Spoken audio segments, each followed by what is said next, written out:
Bonsoir et bienvenue au Club Éco d'Objectif Aquitaine, un club éco un peu particulier puisqu'il s'inscrit dans le cadre des 10 ans des talents d'Objectif Aquitaine. Talent, il y en a un juste en face de moi, il s'agit d'Alexandra Frégonèse. Vous êtes le PDG d'Innovi. C'est ça. Alors écoutez, avant de vous poser la première question, permettez-moi juste de vous féliciter pour ce talent, un talent de l'innovation. Oui, talent de l'innovation. Innovi, c'est quoi et alors pourquoi Innovi a eu le talent de l'innovation?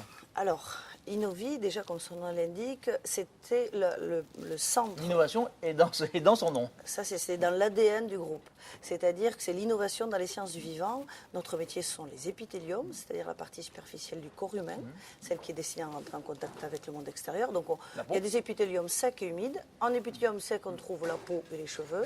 En épithélium humide, on trouve la cavité buccale et le tractus digestif.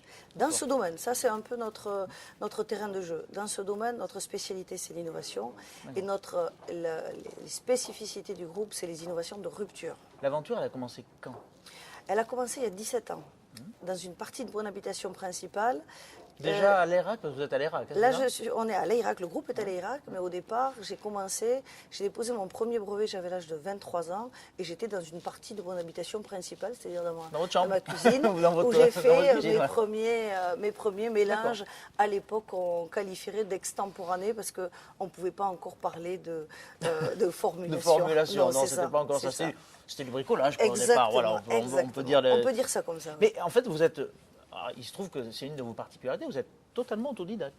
Exactement, exactement. Et pourtant, vous avez déposé votre premier brevet très rapidement. Mon premier brevet, je l'ai déposé à l'âge de 23 ans. Aujourd'hui, on en est à 12 brevets déposés.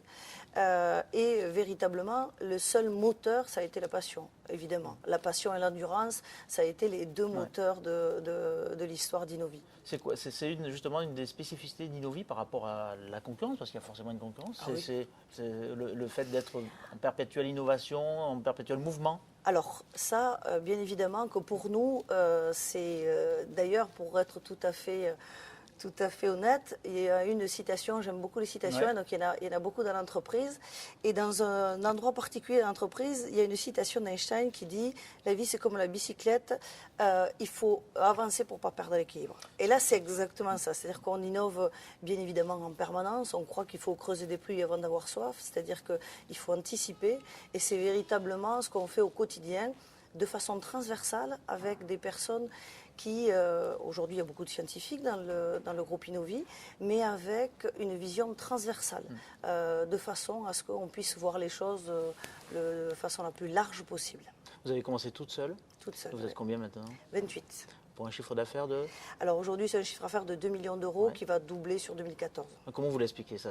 Quels sont les projets qui vont tirer justement cette augmentation, cette croissance? Alors en fait, l'innovation, et notamment l'innovation de rupture, elle doit porter, pour être efficace, sur des innovations produits, mais associées à des innovations de services. Et la croissance de 2014 sera portée par une des marques du groupe, qui est la marque Safral, puisqu'on a un taux de pénétration qui est particulièrement important avec cette marque sur le marché français. Qu'on trouve où? Dans les Instituts de beauté? Institut de beauté. D'accord. Institut de beauté en France. On en a 500 en fin 2013, alors que c'est une marque qui a à peine 2 ans. Qui est née, quoi. Voilà. Elle est naissante. En sachant que le leader du marché en a 1500. Je veux dire qu'on a fait un tiers de son chemin en l'espace de 24 mois, alors que lui, il existe depuis un demi-siècle. Donc cette croissance-là va porter la croissance du groupe et également de nouvelles matières premières, de nouveaux ingrédients spécifiques, un filtre solaire végétal et différentes matières premières dont on va assurer la distribution à partir de 2014. Bon, vous êtes en train de justifier votre prix d'innovation, ça veut dire que là, vous êtes en train de déposer d'autres brevets ou... Ah oui, on en a déposé 3 cette année et il en sera déposé à minima autant l'année prochaine. Vous êtes un bon client de l'INPI? Ah oui, ça oui, c'est sûr. Entre les brevets et les dépôts de marques, marques simples ou marques collectives, oui, on est un bon client de l'INPI. Alexandra Frégonèse, je vous remercie encore. Merci et surtout, je vous félicite. Merci. Je suppose qu'il sera partagé par vos équipes du côté de l'ERAC. Ah, bien évidemment, parce que c'est véritablement à eux tous que je dédie ce trophée. Parce que si individuellement on participe tous, bien évidemment, seule une équipe peut gagner et c'est à elle que je dédie ce trophée. Merci. Encore une fois, merci. Merci à vous. Et à bientôt. À très bientôt. Et quant à moi, il ne vous reste plus qu'à vous donner rendez-vous pour le prochain Club Éco d'Objectif Aquitaine. À bientôt.